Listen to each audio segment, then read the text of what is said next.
I'd like to show you a game from the US Championship which features a really tricky endgame with some beautiful tactics. In the previous video I showed you a game between Wesley So and Timur Goreev which featured Wesley forcing through a pawn to the 8th rank, and we're going to see that in this game as well, although this is a little bit more complex. So this is a game from round 2 between Samuel Sevian and Awonder Liang. So this is a game between two players from the younger generation. Sevian is only 18 years old, Liang 15 years old. It's funny, they seem to have been on the scene for a long time, but still very, very young, but you know, great potential. So we join the game after 57 moves. And it's a complex position. White is a pawn up, Sevian is a pawn up. But Black's real problem here is the fact that his king is very poor. And Sevian takes the opportunity to lock it in position here with his next move. So check and rook c8.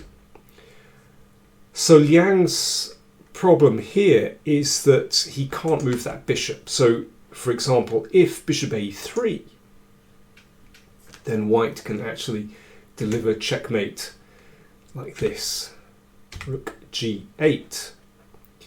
So that really restricts black, and white is now ready to advance that c-pawn down the board because black has virtually no moves in this position. Well, the rook can move. Let's see what happens if black plays a normal move, for example, rook f2. So we'll give a check and then advance the c-pawn. So the bishop can't move on f8 because of checkmate. If the rook goes behind that pawn, then we play c5 anyway, so bishop takes allows rook g8, and if rook takes, then we've got rook takes bishop and a knight fork on d7. So this is, you know, this part of these tricky tactics.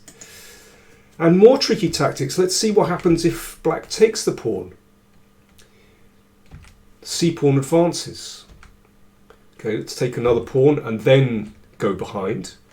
But actually black can't stop this pawn from going through, or at least loses material. And here's the trick again. Rook here. So white wants to promote on the next turn, and you can take the pawn, but that loses the rook to another knight fork. So this is black's problem. Normal moves won't stop that c-pawn. But Liang comes up with a really interesting defense. Pawn to f5. This is an extraordinary idea. It creates an escape square for the king. So what happens if this is taken en passant? Then black has bishop a3.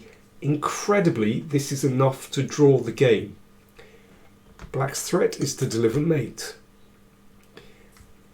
And white only has perpetual check at the other end of the board. And so on, rook c8 or rook g7, then, well, not king h8, but this is a draw as well. Rook f7, rook g7. So that's the trick. This pawn can't be taken. In fact, there are a couple of ways to win for white. Fairly simple way is knight f6 check. And then here, and then we can simply deflect the king away from defending the bishop like this. Now, it's still a little bit tricky, but white should win that position. But let's go back. In fact, Sevian, I think quite bravely actually, I think that last variation is pretty easy to calculate, but instead he calculates a more complex win, which is actually totally decisive. So knight d6. Now, this is brave, but he calculates exactly. The king steps up. And now rook c7 check. as we'll see, this is clever. And now rook d7. So the point of that is simply to defend the knight, which after king g7 was threatened. And the rook is best placed on d7, keeps the king trapped on the 7th rank, and there's a point in a second. So here Liang goes for this f pawn. Now let's see what happens instead if he just puts the rook behind the c pawn.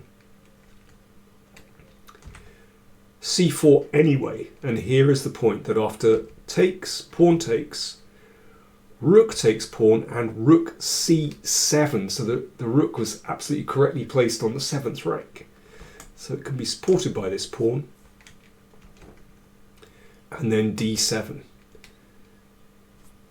Threat to give a check and make a queen, so the king comes across, and now we create a second pass pawn, and that is too much. The king and rook can't stop one of those pawns going through. Let's go back. So rook d7, just played. That was very clever to defend the knight from d7. So Liang decides best chance counterplay by creating a pass pawn of his own. So Sevian charges the c pawn down the board, and now the f pawn comes down the board, but white gets there first, and black has a problem here. The only way to get that pawn through is to give up a rook. So black gets a queen, but white is a rook up. Now the king is a little bit exposed, but it doesn't take too much calculation to find a way through for the king. And you can even interpose with the queen, which makes life much easier. And in fact, this is nice. Sevian just wanders the king up the board, and getting closer to the rook and knight actually makes life easy. Black's queen just runs out of checks here. Oh, let me just show that in a second. Let me just go back. So in this position, if bishop takes knight, that one decides very quickly. That was another point of interposing with the queen on c2. So queen a1 check was the game continuation. And here Liang decided enough was enough. There are no more sensible checks, and something very nasty is about to happen here with imminent checkmate. So very nice calculation from Samuel Sevian there. This is going to be a really tight US Championships, no doubt about it. After 2 rounds, there are 3 players or sharing the lead on 1.5. That was Jeffrey Seong, Samuel Sevian, and Wesley So. So no one on 100% after 2 rounds. So let me know, who do you think is going to win the championship? Will it be one of the big 3?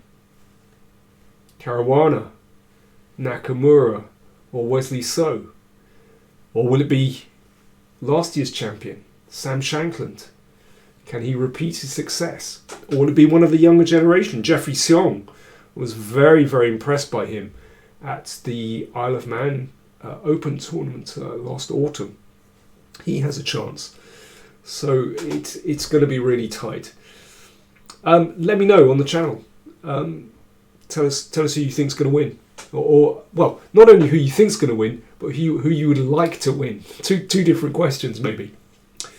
And don't forget, if you're not a subscriber to the channel, then please do click on the subscribe button below. It's that easy. And if you want instant notifications for when we post a new video, then click on the bell.